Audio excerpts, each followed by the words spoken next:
मित्रों नमस्कार। आज हम चर्चा करेंगे राजनीति में समाजवाद बनाम परिवारवाद।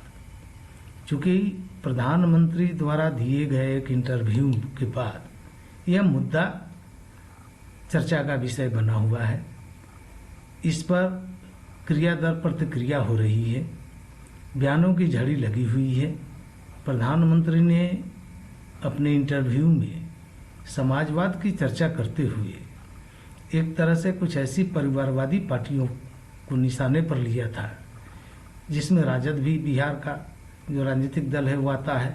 उन्होंने उत्तर प्रदेश के समाजवादी पार्टी पर निशाना साधा था और एक तरह से उन्होंने महाराष्ट्र में जो शिवसेना है उस पर भी ये कटाक्ष किया था। और उसके बाद से राजनीति गर्म हो गई है। फिर एक दूसरे के खिलाफ बयान भी आ रहे हैं। समाजवाद को नए सिरे से परिभाषित करने की कोशिश हो रही है। राजनीति में परिवारवाद पर अक्सर चर्चा चलती रहती है और इन चर्चा के दौरान जो वंशवादी परिवारवादी राजनीति है उसकी खामियों को लेकर भी अक्सर बातें होती है। प्रधानमंत्री के बयान के बाद राजद नेता और राजद सुप्रीमो लालू प्रसाद ने भी अपनी टिप्पणी दी, उन्होंने भी अपनी प्रतिक्रिया दी। राजद नेता शिवानंद तिवारी ने भी नीतीश की तारीफ पर कटाक्ष किया था।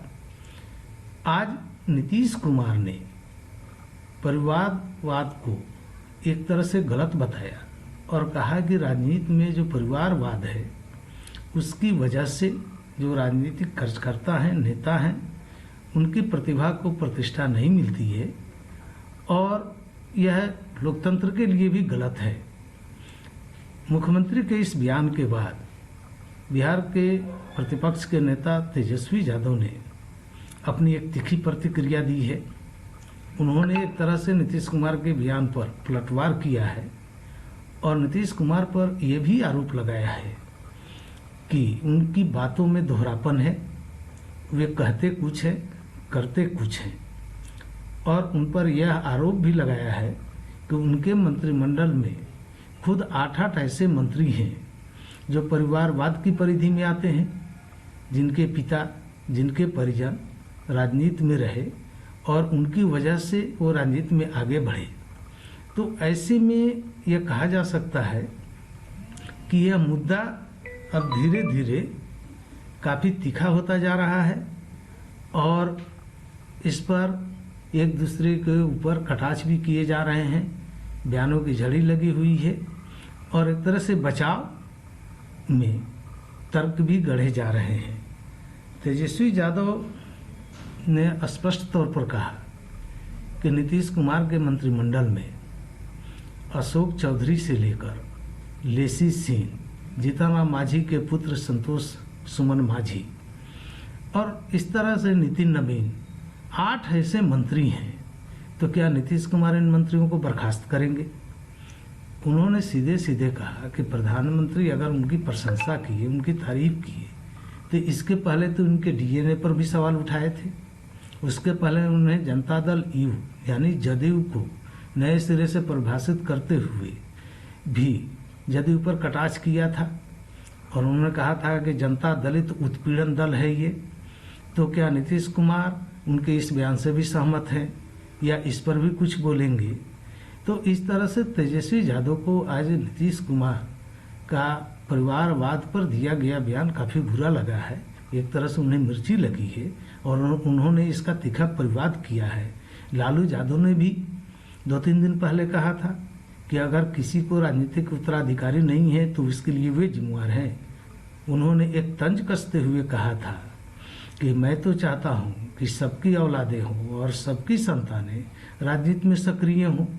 इसके पहले शिवानंद तिवारी ने भी कुछ इसी तरह के प्रश्न उठाए थे और उन्होंने भी प्रधानमंत्री द्वारा नीतीश कुमार की प्रशंसा किए जाने की एक तरह से प्रतिवाद किया था। उन्होंने कहा था कि भाई इसमें प्रशंसा की क्या बात है, नीतीश कुमार को एक पुत्र है लेकिन वो अगर राजनीति में रुचि नहीं रखते हैं या राजनीतिक लायक नहीं है तो इसका मतलब है उनका कोई राजनीतिक उत्तराधिकारी नहीं है। राम मनोहर लोहिया और जॉर्ज फर्नांडिस की भी चर्चा करते उन्होंने कहा था कि राम मनोहर लोहिया जी समाजवादी थे उन्होंने शादी ही नहीं की, इसलिए उनको कोई संतान नहीं थी। जॉर्ज फर्नांडिस ने शादी तो की, लेकिन उनको कोई संतान नहीं हुआ, इसलिए उनका कोई राजनीतिक उत्तराधिकारी नहीं रहा। और राजनीतिक उत्तराधिकारी का यह मतलब नहीं है कि इससे परिवारवाद को बढ़ावा मिलता है या वंशवाद को बढ़ावा मिलता है।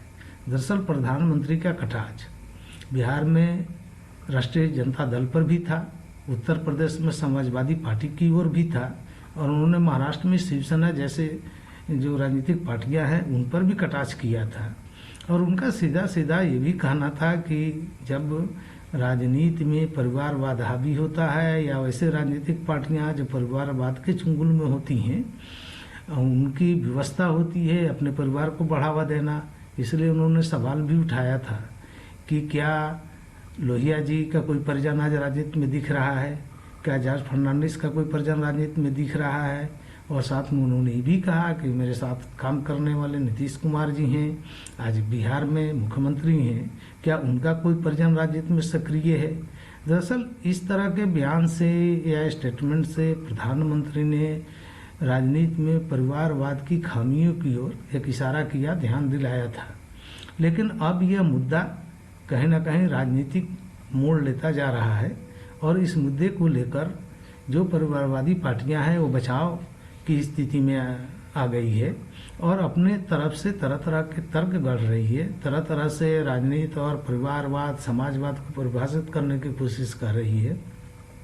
दरअसल यह ठीक है कि जब किसी मुद्दे को लेकर एक विवाद की स्थिति होती है तो सब अपने अपने बचाव में तर्क गढ़ते हैं, तर्क देते हैं, लेकिन यह एक विमर्श का विषय है। इस पर जरूर विमर्श होना चाहिए कि जब आप खुद को समाजवादी कहते हो या समाजवादी बताते हो तो क्या इसमें परिवारवाद की कितनी गुंजाइश है, परिवारवाद की क्या खामियां हैं, परिवारवाद से क्या वाकई राजनीतिक कार्यकर्ताओं और नेताओं की प्रतिभाओं को कुंठित किया जाता है, क्या उन्हें आगे बढ़ने का अवसर नहीं मिलता है। ये सारे कुछ ऐसे विषय हैं जिन पर चर्चा होनी चाहिए। और एक मत यह भी होना चाहिए कि लोकतंत्र में जब हम किसी विषय को उछालते हैं, उस पर चर्चा करते हैं, तो कहीं ना कहीं से उसका कुछ परिणाम भी आता है, एक रास्ता भी निकलता है। आज देश की एक सबसे बड़ी परेशानी परिवारवादी राजनीति को लेकर जरूर है। एक तरह से ये कटाक्ष कांग्रेस पर भी बार बार किया जाता है कि वंशवाद में कांग्रेस घिरी हुई है, जिसकी वजह से आज कांग्रेस समाप्त होने की कगार पर है। कई बार प्रधानमंत्री ने इस मुद्दे को भी उठाया है कि कांग्रेस, अब जैसे बिहार का ही चर्चा करें, पिछले 26 वर्षों से लालू यादव राजद के सुप्रीमो बने हुए हैं। लालू यादव के बाद मुख्यमंत्री कौन बने तो उनकी पत्नी सामने आई। लालू यादव ने अपनी पत्नी को मुख्यमंत्री बना के जेल यात्रा की थी अपनी। पार्टी का कमान कौन संभाले तो फिर उसके लिए उनके परिजन ही हैं, उनके पुत्र हैं।